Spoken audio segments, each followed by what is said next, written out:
Henry VIII, the iconic Tudor king, is as famous for his 6 marriages as he is for his role in the English Reformation. Each wife left an indelible mark on history, their fates intertwined with the king's relentless quest for a male heir. This video explores the lives, backgrounds, and dramatic stories of Henry's 6 wives, from queens who ruled alongside him to tragic figures who met untimely ends. Let's look into the captivating stories of these remarkable women. Katherine of Aragon was born in 1485 to the powerful monarchs Ferdinand II of Aragon and Isabella I of Castile.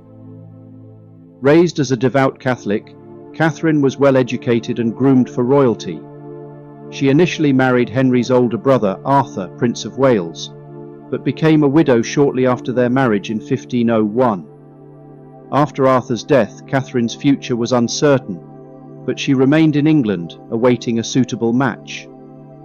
In 1509, she married Henry VIII, becoming his first wife. Catherine's early years as queen were marked by her popularity and her role in governing the realm, particularly during Henry's military campaigns. She even served as regent during the Battle of Flodden in 1513. However, their marriage faced challenges due to her inability to produce a male heir. Catherine gave birth to a daughter, Mary, but suffered several miscarriages and stillbirths. Henry's desire for a male successor led him to seek an annulment of their marriage. The Pope's refusal to grant the annulment led to England's break from the Catholic Church, establishing the Church of England. In 1533, their marriage was annulled, and Catherine was stripped of her title and banished from court. She spent her final years in isolation at Kimbolton Castle, where she died in 1536. Despite her hardships, Catherine remained steadfast in her faith and loyalty to her daughter, Mary. She is remembered as a strong, devout, and dignified queen who faced her challenges with grace. Anne Boleyn was born around 1501, the daughter of Thomas Boleyn, a prominent courtier, and Elizabeth Howard. Anne spent much of her early life in the Netherlands and France, where she was exposed to Renaissance culture and received a sophisticated education. She returned to England in 1522 and quickly became a lady-in-waiting to Queen Catherine of Aragon. Anne's wit, charm, and intelligence caught the eye of King Henry VIII, who became infatuated with her. Unlike other women at court, Anne refused to become Henry's mistress, insisting on marriage. This refusal set off a series of events that changed the course of English history. Henry's desire to marry Anne led him to seek an annulment from Catherine, and when the Pope refused, Henry broke away from the Catholic Church, establishing the Church of England. In 1533, Anne and Henry married, and she was crowned queen. Anne gave birth to Elizabeth, who would later become one of England's greatest monarchs. However, Anne's failure to produce a male heir and her assertive nature made her many enemies at court. Rumours of infidelity and political intrigue surrounded her, and in 1536, Anne was arrested on charges of adultery, treason, and incest, most of which were likely fabricated by her political rivals. Despite her spirited defence, Anne was convicted and executed at the Tower of London. Her death marked a significant turning point in Tudor history, and she remains a controversial figure. Anne's legacy lives on through her daughter, Elizabeth I, and her role in the English Reformation. Anne Boleyn is remembered as a strong-willed, intelligent, and tragic figure whose life and death left an indelible mark on history. Jane Seymour, born around 1508, hailed from a noble family with deep roots in English aristocracy. Her father, Sir John Seymour, served as a courtier, and Jane herself was a lady-in-waiting to both Katherine of Aragon and Anne Boleyn. Known for her gentle demeanour and modesty, Jane's presence at court was relatively low-key compared to her more flamboyant predecessors. However, her quiet grace and submission caught the attention of Henry VIII, especially after the tumultuous relationship with Anne Boleyn. Jane's willingness to adhere to traditional gender roles appealed to Henry's desire for stability. Jane married Henry just days after Anne Boleyn's execution in 1536. Unlike her predecessors, Jane sought to reconcile Henry with his daughters, Mary and Elizabeth, playing a crucial role in restoring Mary to the line of succession. Jane's primary duty as queen was to produce a male heir, and in 1537 she gave birth to Edward, the future Edward VI. The birth of a son brought immense joy to Henry, and Jane was lauded as the queen who had finally fulfilled the king's most fervent wish. Tragically, Jane died of postpartum complications just 12 days after Edward's birth. Her death deeply affected Henry, who regarded her as his true wife and was buried beside her at his death, a testament to his enduring affection. Jane's short time as queen was marked by her peaceful nature and her ability to maintain decorum at court. She is often remembered as the most beloved of Henry's wives, a woman who achieved what her predecessors could not. Jane's legacy lived on through her son Edward and the brief but impactful period she spent as Henry VIII's wife. Anne of Cleves was born in 1515 in the Duchy of Cleves, a region in modern-day Germany. Her upbringing was typical of noblewomen of her time, receiving a traditional education focused on household management and religious instruction rather than the more sophisticated courtly skills valued in England. Her marriage to Henry VIII was politically motivated, intended to strengthen alliances against the powerful Habsburg Empire. In 1539, Anne travelled to England, and her first meeting with Henry was far from ideal.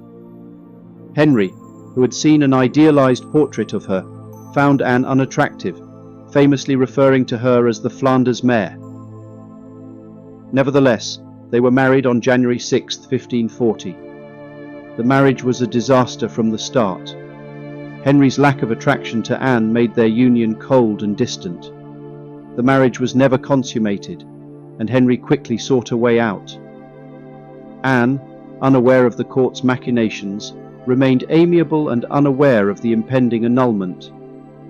In July 1540, the marriage was annulled on the grounds of non-consummation, and Anne's pre-contract with Francis of Lorraine, a former suitor.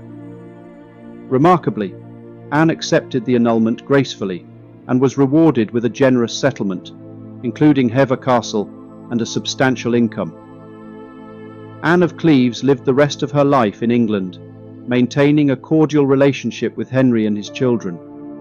She was given the honorary title of the King's Sister and often attended court events. Her life after the annulment was peaceful, marked by comfort and respect. Anne's quick acceptance of the annulment and her subsequent treatment set her apart from Henry's other wives, making her one of the more fortunate.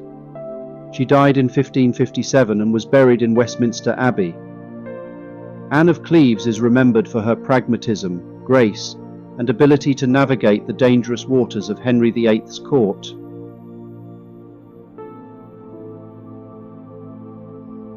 Katherine Howard, born around 1523, was a member of the powerful Howard family, a niece of Thomas Howard, the Duke of Norfolk. Raised in the household of the Dowager Duchess of Norfolk, Catherine's early life was marked by a lack of supervision and modest education. Her youth was filled with indiscretions, including flirtations and relationships that would later come back to haunt her. Catherine's beauty and vivacious personality soon caught the eye of Henry VIII, who was captivated by her charm and youthfulness. The king married Catherine in 1540, shortly after annulling his marriage to Anne of Cleves. As queen, Catherine enjoyed the luxuries and attentions of court life. However, her past relationships and rumours of infidelity soon surfaced. Catherine's indiscretions with Thomas Culpeper, a courtier, and her previous relationship with Francis Derham, a former household servant, became known to the king. These revelations led to a swift investigation, and Catherine was arrested in November 1541. Despite her youth and lack of political experience, she faced the full wrath of Henry's anger and the court's politics. Catherine was stripped of her title and imprisoned in the Tower of London.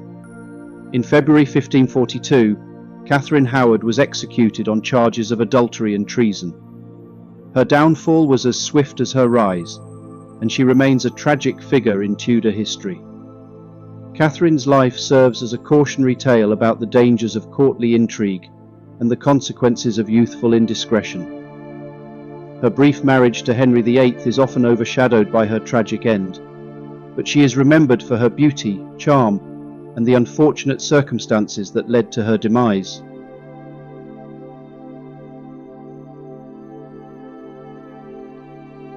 Katherine Parr, born in 1512, was the daughter of a noble family with connections to the court. She was well educated, particularly in religious and humanist subjects, and spoke several languages. Before marrying Henry VIII, Catherine had been twice widowed, her previous husbands being Edward Burgh and John Neville, Lord Latimer.